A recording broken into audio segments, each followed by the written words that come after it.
সেটা সমাধান হবে মানে দীর্ঘস্থায়ী সমাধান। আমরা তো ছেলেবেলায় দেখছি যে আপনার এই নদীগুলো দিয়ে আপনার কৃষিপণ্য বহন হতো ব্যাপকভাবে, তো এখন তো নৌকা চলে না।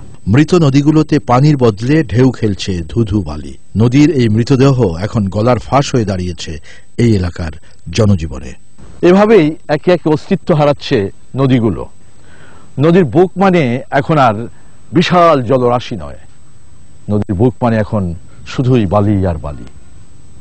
একসময় যে নদী কৃষির জন্য ছিল আশীর্বাদ, সে নদী এখন কৃষির জন্য অভিশাপ।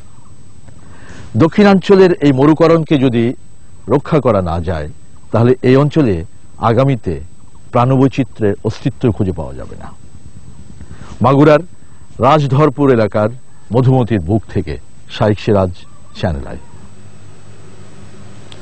প্রখ্যাত সঙ্গীত শিল্পী বশির আহমেদ ইন্তেকাল করেছেন। ইন্না লিল্লাহি ওয়া ইন্না ইলাইহি রাজিউন। সকাল 10টায় মোহাম্মদপুর জহুরি মহল্লা জামে মসজিদে নামাজে জানাজা শেষে তাকে মোহাম্মদপুর তাজমহল রোড কবরস্থানে দাফন করা হবে। খ্যাতিমান এই শিল্পীর মৃত্যুতে শোকাচ্ছন্ন সাংস্কৃতিক অঙ্গন, গভীর শোকাহত চ্যানেল আই পরিবার। নাফিস ইফতেখারের রিপোর্ট। 1940 সালে কলকাতায় জন্ম বশির আহমেদের। 15 বছর বয়সে ওস্তাদ বেলায়েত হোসেনের কাছে সঙ্গীতে হাতেখড়ি। কারওয়ান, দর্শনের মতো বিখ্যাত সব চলচ্চিত্রে গান আর সুর করে খ্যাতি অর্জন করেন আহমেদ রুশদি নামে পরিচিত প্রখ্যাত এই গায়ক। 1960 সালে চলে আসেন ঢাকায়। চিত্রনির্মাতা মুস্তাফিজের সাগর ছবির জন্য গান লেখার মধ্য দিয়ে রূপালী জগতে পা দিয়েছিলেন বশির আহমেদ। অনেক সাধের ময়না আমার বাঁধন কেটে যায়। একই সাথে সুর করা এবং গান গাওয়া। ময়নামতি, মনের মতো বউ, তালাশ সহ অসংখ্য চলচ্চিত্রে সুর ছড়িয়ে ভক্তদের মন জয় করেন তিনি। 2003 সালে পান জাতীয় চলচ্চিত্র পুরস্কার। পেয়েছেন 21 পদক সহ আরো অনেক পদক ও সম্মাননা। তার সুরের মূর্ছনায় আচ্ছন্ন হয়েছে সব বয়সী মানুষ। সঙ্গীত জগতের প্রিয় মুখ বশির আহমেদ বিভিন্ন সময় হাজির হয়েছেন চ্যানেল আইয়ের পর্দায়।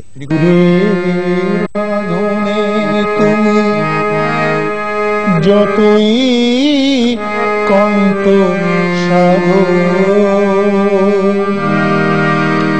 তাকে আমি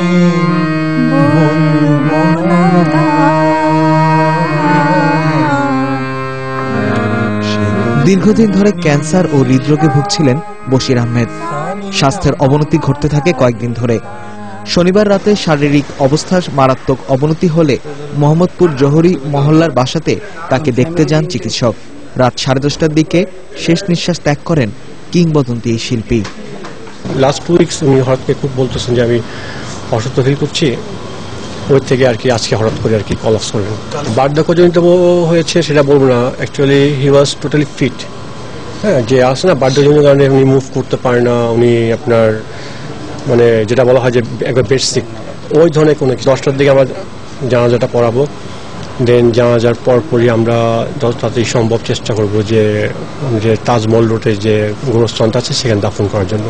বশির আহমেদের আত্মার মাগফিরাত কামনায় দেশবাসীর কাছে দোয়া চেয়েছে তার পরিবার। সঙ্গীত ভবনের এই উজ্জ্বল নক্ষত্রের মৃত্যুতে সাংস্কৃতিক অঙ্গনে নেমে এসেছে শোকের ছায়া। নাফিস ইফতেখার, চ্যানেল আই। প্রখ্যাত সঙ্গীত শিল্পী বশির আহমেদ স্মরণে চ্যানেল আইতে দুপুর 12টা 5 সম্প্রচার করা হবে অনুভবে অনুক্ষণে। আর বিকেল 5টা 30 থাকবে আব্দুর রহমানের উপস্থাপনায় বিশেষ অনুষ্ঠান আর তো আমায় ডাকবে না কেউ। কারখানা পরিদর্শনের নামে শ্রমিকদের বেকার করার মতো পরিস্থিতি তৈরির বিপক্ষে নর্থ আমেরিকান বায়ারদের জোট অ্যালায়েন্স চেয়ারম্যান অ্যালান টসার চ্যানেল আইকে বলেছেন, বাংলাদেশের তৈরি পোশাকের উপর অসংখ্য কর্মজীবী নারীর জীবন নির্ভরশীল। পরিদর্শনের সময় বন্ধ করে দেয়া কারখানার শ্রমিকদের 2 মাসের বেতনের অর্ধেকের যোগান দিচ্ছে অ্যালায়েন্স। মাসরুর শাকিলের রিপোর্ট।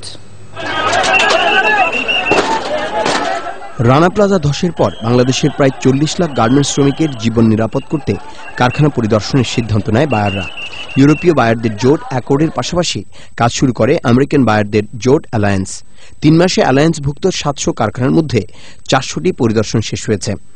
জোটের চেয়ারম্যান বলেছেন, নিরাপদ ভবনের জন্য যেমন তারা কাজ করছেন, তেমনি পরিদর্শনের কারণে শ্রমিকরা যাতে ক্ষতিগ্রস্ত না হয় সেদিকেও খেয়াল রাখছেন।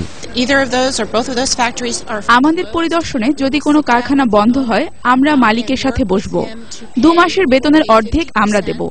2 মাস এ কারণে যে এ সেক্টরের প্রবৃদ্ধি ভালো, এ সময় ক্ষতিগ্রস্ত শ্রমিকরা নতুন চাকরি খুঁজে নিতে পারবে বলে আমাদের মনে হয়। এ পর্যন্ত অ্যালায়েন্সের পরিদর্শনে কিছু কারখানায় সমস্যা পাওয়া গেলেও মাত্র একটি কারখানা 15 দিনের জন্য সাময়িক বন্ধ হয়েছে। নর্থ আমেরিকান বায়াররা আমাদের সাথে শ্রমিকদের কল্যাণে কাজ করতে আইনগতভাবে দায়বদ্ধ। আমরা পরিদর্শন করছি শ্রমিকদের নিরাপত্তার জন্য, শ্রমিকদের বেকার করার জন্য নয়। অগ্নি নির্বাপন ব্যবস্থা সহ নানা উদ্যোগে তারা আশ্বস্ত হচ্ছে, আত্মবিশ্বাস ফিরে পাচ্ছে। তবে বাংলাদেশের বেশিরভাগ কারখানা ইউরোপীয় বায়ারদের জোট অ্যাকর্ডের অন্তর্ভুক্ত। তাদের পরিদর্শনে 11টি কারখানা বন্ধ হয়ে প্রায় 11,000 শ্রমিক বেকার হয়েছে। অ্যাকর্ড এখন পর্যন্ত কোনো ধরনের ক্ষতিপূরণে অংশীদার হতে রাজি হয়নি। Masrur Shakil, Channel I, Dhaka. এ পর্যায়ে জানিয়ে দিচ্ছি গতকালের খবর। পরিবেশ আইনজীবী রিজওয়ানা হাসানের স্বামী আবু বকর সিদ্দিককে অপহরণের জন্য সরকারের ব্যর্থতাকে দায়ী করে বিএনপি চেয়ারপারসন বেগম খালেদা জিয়া বলেছেন, তাকে ছেড়ে দিয়ে সরকার বুদ্ধিমত্তার পরিচয় দিয়েছে। তা না হলে এখান থেকেই সরকার পতনের আন্দোলন শুরু হতো। জুন মাসের মধ্যে মূল পদ্মা সেতু নির্মাণের কার্যাদেশ দেওয়ার কথা জানিয়েছেন যোগাযোগ মন্ত্রী ওবায়দুল কাদের। এজন্য আগামী বাজেটে 6,000 কোটি টাকা বরাদ্দ থাকবে। পদ্মা সেতু নির্মাণের টাকা কোনো সমস্যা নয় বলে জানিয়েছেন পরিকল্পনা মন্ত্রী আহম মুস্তফা কামাল।